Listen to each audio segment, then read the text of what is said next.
Yego reka tubariho duhera by'umwihariko ku munsi w'ejo ubwo bari no guharanira umwanya wa gatatu Ariel Wayz ndetse n'itorero Inganzo Ngari nibo basusurukije abari bitabiriye n'ubundi iyo mikino ya ball ariko noneho uyu munsi kwisozwa ryayo umuhanzi The Ben The Tiger B ni uri buze gutarama ndetse akanasusurutsa abari bwitabire n'ubundi kureba umukino wa nyuma araza kandi no kufashwa ni araza no gukorana kandi n'ishami talent nabo nabasusurutsa abitabira iyo mikino ntabwo ari bo gusa kandi haraza no kuba hari aba DJ batandukanye gusa n'ubundi ubwo uhanzwe amaso ni The Ben nk'umuhanzi mukuru uri bwiyambazwe n'ubundi mu gusoza iyi mikino yari maze igihe ibera muri BK Arena. Ni The Ben ukunzwe n'abanyarwanda udakunze no kugaragara mu bitaramo cyane niyo mpamvu igihe cyose agaragaye ku rubyiniro byanze bikunze atanga ibyishimo ndetse akanakirwa neza cyane.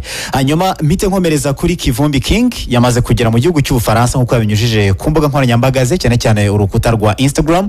Nta kindi kimujyanye mu Bufaransa ni ibitaramo afite gukorera i Burayi, ni ibitaramo byo kumenyekanisha album ye yitwa Ganza yashyize hanze ku itariki 17 z'ukwezi kwa Gicurasi no kwezi kushize kubera ko twageze mu kwezi gushya.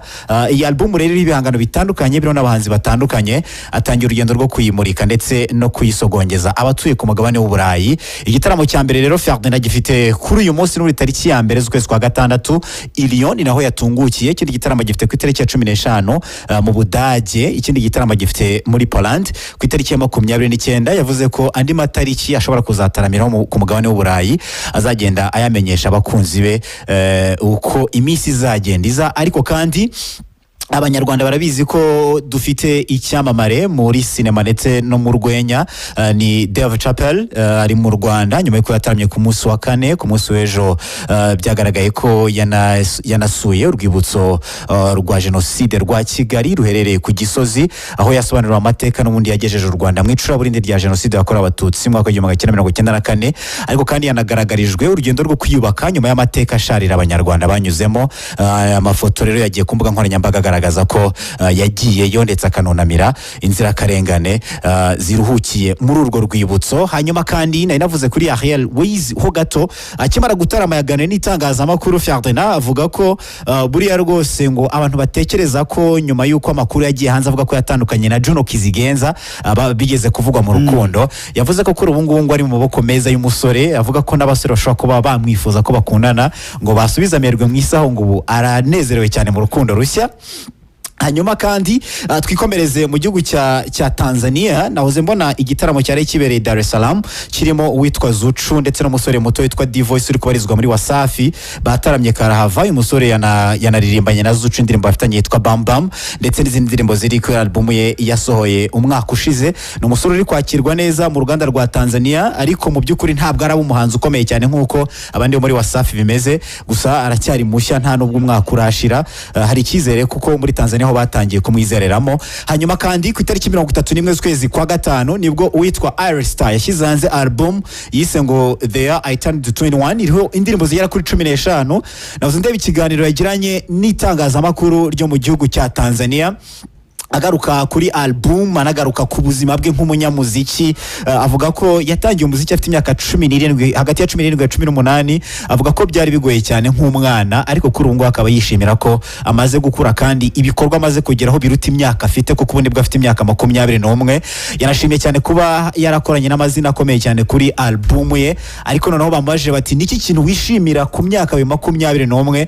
Avuga ko mu by'ukuri ngo yakuza akunda Rihanna afite uburyo yamushushanyije amufata nk'igitekerezo atariko ku myaka 21 yanjye nabashije guhura nawe. Ati ntabwo ari ibintu bisanzwe ku muhanzi nkanjye wakuze nkunda Rihanna ndetse numva ashobora kuba atanabaho. Hanyuma kandi yanashimye abantu bagaragaye kuri album ye barimo Asek, barimo Giveon, barimo n'ibindi byamamare bitandukanye byo mu gihugu cya Nigeria. Ariko kandi album iri kubinzira y'ubwiyunge hagati ya Wizkid ndetse na Dangerous usanzwe na boss we muri Marvin Records ni label abarizwamo. Mu minsi ishize bari bashyamiranye ku mbuga nkoranyambaga ariko kuri ubu ngubu bose bagaragaje ko iyi album bayishimye ndetse bita bituma banaganira ku mbuga nkoranyambaga bamwatera ibitekerezo ndamusubiza ukabona ko byibuza bari mu nzira y'ubwiyunge. Hanyuma kandi ubwo muri Champions League ku mukino wa nyuma witwa Lenny Kravitz ni uri buze kuririmba mbere y'iminota 15 ihuko match itangira. Yavuze ko yabonye ubutumwa n'ubundi umusaba kuza kuririmba mu gihe mu minsi ishize mu gihe yaranamaze gushyira hanze album ye ya 11. Avuga ko rero ngo yari amatabye y'amavuta kuko yari guteganya ngo gukora tour ni bitaramo bizenguruka isi byo kumenyekanisha iyi album. Ni album yitwa Blue Electric Light. Uyu mugabo rero amaze imyaka isaga 30 mu ruganda rwa muzika aho kuri njyana ya rock. Avuga ko rero kuri ubu ngubu nta kindi ari butanga uretse ibyishimo biri buhuza abakunzi b'umuziki ndetse n'abakunzi b'imikino. Ari kibazo nawe wigeze ntabwo ari ikibazo ugeze kuvuga ko imikino isigaye ihura n'imyidagaduro n'imiziki.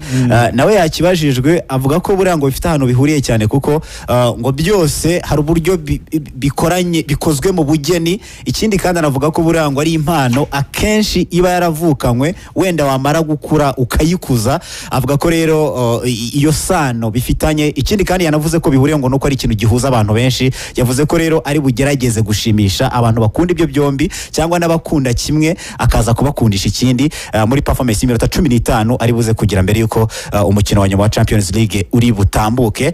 Nahoze mbona UEFA itangaza ko ibihugu birenga 100 biri buze gukurikirana iyi performance iri bunanyure n'ubundi ku bitangazamakuru bitandukanye nka uefa.com ndetse no kuri YouTube ya UEFA. Abantu benshi rero bakunda umuziki barahanze amaso uyu muhanzi ndetse bari buze no guhita baryoherwa n'umukino wa Champions League. Hanyuma Jennifer Lopez yamaze guhagarika ibitaramo yarafite. Yavuze ko nta kindi gitumye abihagarika ngo nuko ari kwita ku bana be ndetse n'umuryango. Ni mu gihe mu minsi yashize byari biri kuvuga ko ashobora kuba afitanye ibibazo n'uwitwa Ben Affleck. Bivuga ko batandukanye ariko mu by'ukuri bombi bakaba bataragira icyo batangaza. Nubwo mu minsi yashize bagaragaye bari kumwe abantu bakibaza niba koko baratandukanye. Nk'uwitwa Jennifer yitabiriye n'ubundi graduation ni ibirori byo kurangiza amashuri by'umwana wa Ben Affleck. Ubona ko bishimanye cyane. Ferdinand. Hanyuma uwitwa Eminem yagarutse mu ndirimbo yitwa Hood. Abakunzi b'injyana ya rap baravuga bati uyu niwe Eminem twari twarabuze. Twishimiye cyane kugaruka kwe ndetse no kongera gukora ku miziki. Uwitwa Rumaga yatangaje ko ubu ngubu album ye yitwa Yageze ku ijana kugira ngo abe yayishyira hanze ndetse n'ibibazo byari byabaye kuri website yanyuzaga ibihangano by'Yasiga Rwanda. Yavuze ko byatunganye. Yarashimiye cyane uwitwa Chris Easy wamufashije gukora amashusho ndetse na Igor Mabano wamufashije gukora amajwi ari kuri album. Hanyuma uwitwa Juma Jux na RJ the DJ bari bakoze igitaramo mu mujyi wa Kigali kigenda neza. Aba bombi baraza no kugaragara n'ubundi ku mukino wa nyuma wa BAL uri buze kuba kuri uyu mugoro wa Ferdinand. Uwitwa Davido yarakoze igitaramo muri Afrika y'Epfo. Ni muri bya bitaramo byo kumenyekanisha album yitwa Timeless. Yego Karemera urakoze cyane.